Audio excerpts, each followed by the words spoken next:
collapsed. And they remain collapsed until after birth. And the second difference, or reason for this difference, is that support is given through the placenta. There is an added component to their circulatory system through the umbilicus. So these are two things that actually change drastically after birth.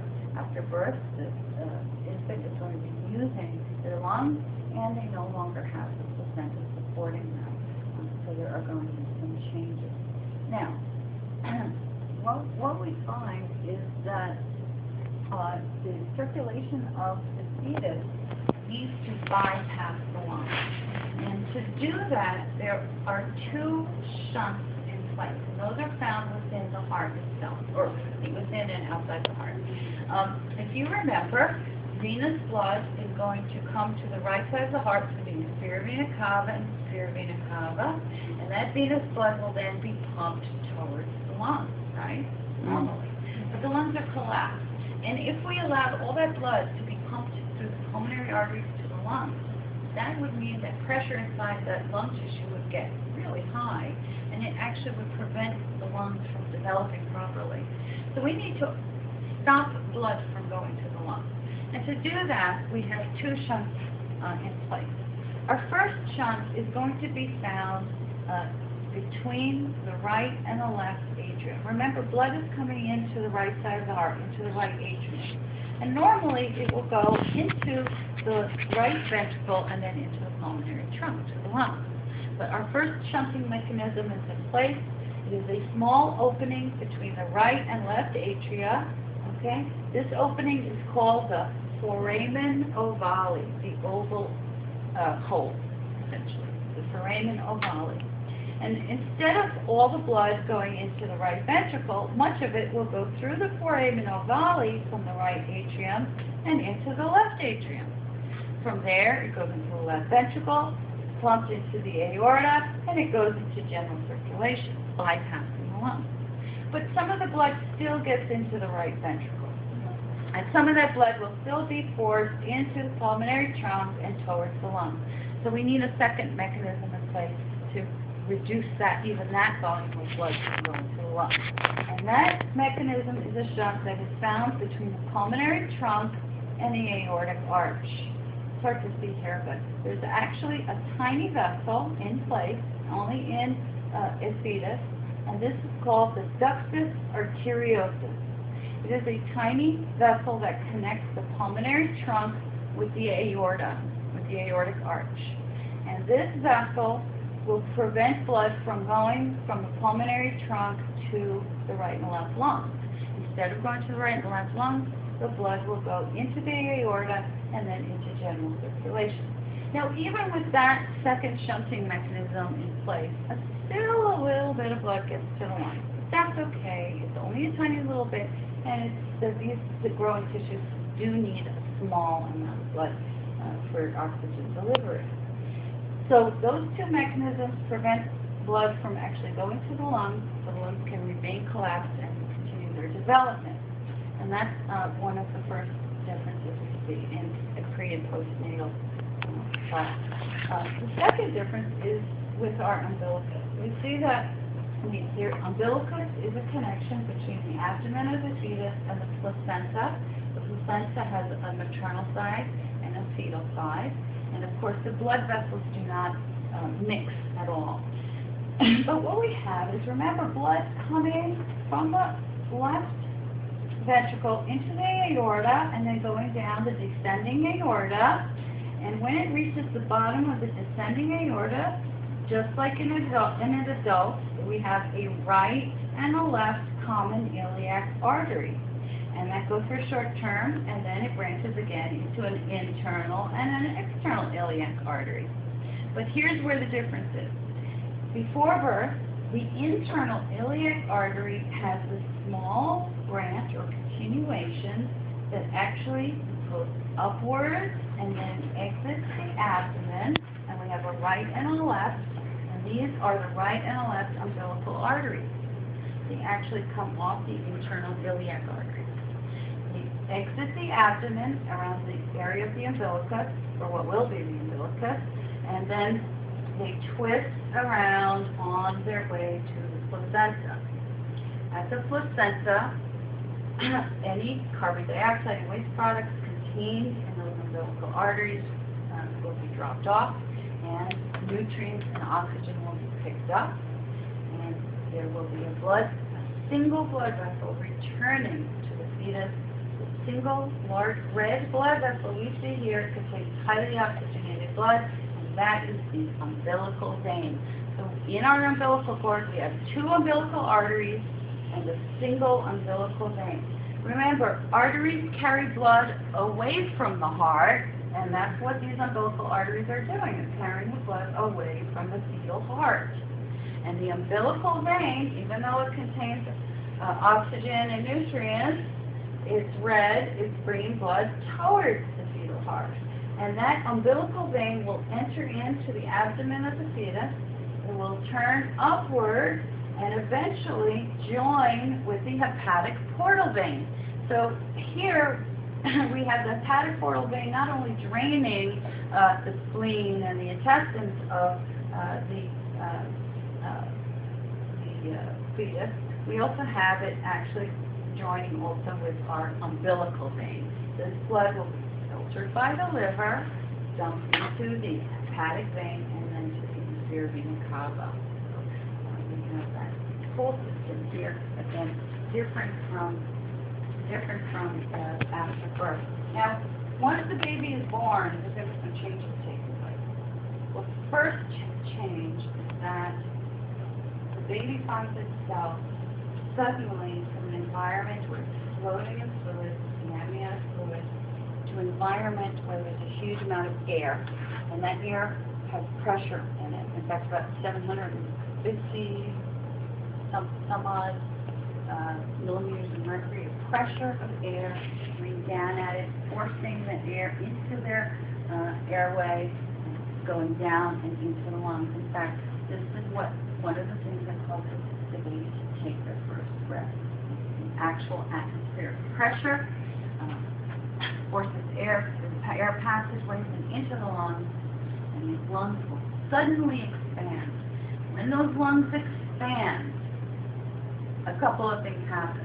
One thing that happens is the expanding lungs squish the heart. It gets squished like that. And when the heart gets squished, it actually causes this little foramen ovale, a tiny flap that's part of the foramen ovale, to stick over the foramen. And it stays stuck, and it just heals that way. And it closes the foramen ovale. The other thing is squishing the heart and the great vessels causes the squishing of the ductus arteriosus. And the ductus arteriosus collapses and it sticks together and it stays that way. Okay. So what happens is the foramen ovale will heal and it will become a structure known as the fossa ovalis. F-O-S-S-A-O-V-A-L-U-S. And the ductus arteriosus will stick, heal, and eventually deteriorate into a ligament called the ligamentum arteriosum, right? There are some additional changes as well. We find that after birth, eventually, the placenta will actually detach from the lining of the uterus. Eventually, blood flowing through the umbilicus slows down and stops. Nobody is quite sure why that happens, why the pulsating or the flowing of blood through the umbilicus stops. Because you can tie off and cut the umbilicus and you know it will eventually stop. But even if you don't do that, even if you just let the pulsation stop before you cut it, it will stop on its own. So there isn't a whole lot. We'll have to look up current research and see if there's anything more, but there's no whole logic to why that happens. But eventually blood flows through the umbilical artery ceases. These umbilical arteries will then shrivel up and become ligaments as well. They actually end up becoming supportive ligaments for structures in the pelvis, and the umbilical vein also becomes a supportive ligament for the liver. Okay. The umbilical cord itself actually consists of an outer layer of connective tissue and the 3 vessels inside. And surrounding those vessels is a gel-like, a very pure gel-like substance called Wharton's jelly. W-H-A-R, Wharton's jelly. Wharton's jelly is important because it allows, as the baby moves around and somersaults in the uterus, it allows the umbilical cord to twist and wind without kinking any of the blood vessels and actually disturbing blood flow to and from the placenta. That Wharton's jelly actually is a very, it's a great substance to collect and collect. It actually is great for healing wounds, particularly burns, and it contains stem cells as well. So they're doing experiments, healing experiments with that. So let me just show you again the changes that occur and what you need to know about fetal circulation. Showing you the structures. And then here we have the structures one more time, very quickly. This is the pathway. Okay. Fetal circulation. Okay, over here we have the placenta. Now, there is, of course, a barrier between the fetal and maternal circulation. Fetal vessels do not touch or go near maternal vessels. Diffusion and osmosis must occur through space between those fetal and maternal vessels. But oxygen and nutrients will come from the maternal blood and go into fetal circulation through the diffusion process. And the blood will return to the fetus through the umbilical vein. That umbilical vein contains highly oxygenated blood, therefore you see it colored reddish. And this umbilical vein is just a single vessel. And this single vessel enters into the abdomen, okay, and it will make its way up into the liver by joining with the hepatic portal vessel, hepatic portal vein. This section that joins with the hepatic portal vein very often is called ductus venosa. Okay. From there, blood will be filtered in the liver and then be returned to the inferior vena cava. Then it will empty into the right atrium. And normally, blood from the right atrium will all be dumped into the right ventricle and then pumped to the lungs. However, because we have in place our first shunting mechanism, the foramen ovale, most of the blood in our right atrium will be shunted into the left atrium. From there, it can go into the left ventricle and then into systemic circulation. Whatever blood doesn't get into the left atrium that finds its way into the right ventricle, well then we have our second shunting mechanism. As that blood is forced out of the right ventricle into the pulmonary trunk towards the lungs, the second shunting mechanism is found, and that's the ductus arteriosus. That will shunt the blood into the aorta and then into systemic circulation. Whatever blood does make it to the lungs is a very small amount and it's required for digestive tissue. So our blood has now been shunted into systemic circulation. It will travel down the abdominal aorta into the right and left common iliac arteries, which then branch into internal and external iliac arteries. The internal iliac arteries will split up over the urinary bladder and become the umbilical arteries. They will leave the abdomen as part of the umbilical cord and make their way towards the placenta, carrying blood that actually contains quite a bit of waste products and carbon dioxide. Okay? So remember our shunting mechanisms to prevent blood from going to the lungs. Remember what the contents of the umbilical cord is, a single umbilical vein and 2 umbilical arteries, and that the umbilical vein brings the blood back into the fetal abdomen, and that the umbilical arteries are branching off the internal iliac. Okay. Any questions about fetal circulation? So that's it. We've actually completed it.